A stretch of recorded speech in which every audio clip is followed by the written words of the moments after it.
तो हेलो भाई लोग, फिर से स्वागत बा हमनी के और व्लॉग में। तो आज हमनी के बड़ी मुर्गा खाए के मन करत रहता, लेकिन गैसे खत्म रहला। हम और चाचा गैस लेके चल गनी है जब बाजारे खातिर भरवावे। तो आज हमनी भी बाइक ना रहला भाई, तो हमनी के साइकिल से निकल गनी है जा गैस भरवावे। तो बस रास्ता में हम और चाचा बात करते करते थोड़ा ही देर में दुकान पे पहुंच गई है जा। दुकान पे पहुंचने के बाद में बड़ी भीड़ रहता है, एक बेदाम पट्टी निकलनी है जा, हमनी के साथ में बैठ के खाए लगनी है जा।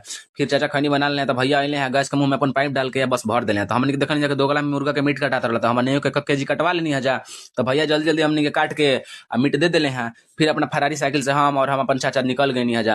फिर रास्ता में ऐसे ही बोलते बतियाते अपने बस थोड़ा ही देर में अपने गांव पहुंच गए। गांव पहुंचने के बाद में घरे आ गए। प्याज टमाटर मिर्चा सब काट देनी है हम, ओकरा बाद मसाला वसाला आइल है, फोरन डलनी है जा। प्याज के गांठ जला के बस दो गला मुर्गा के मीट डाल देनी है जा। डलला के बाद में बढ़िया से हम धक लगनी है ओकरा के भूंजे। भुजला के बाद में तो भाई एकदम बहुत बढ़िया सुगंध आवे लगला। फिर ओकरा मसाला और थोड़ा सा पानी डाल के बहुत बढ़िया से ओकरा कलर दे दिला सटे। फिर ओकरा में गरम मसाला डाल के हमारे चाचा लगले हैं बस उतार के खाए। अतना भाई मस्त बनल रहन की का बताई, बहुत मजा आ गई यार।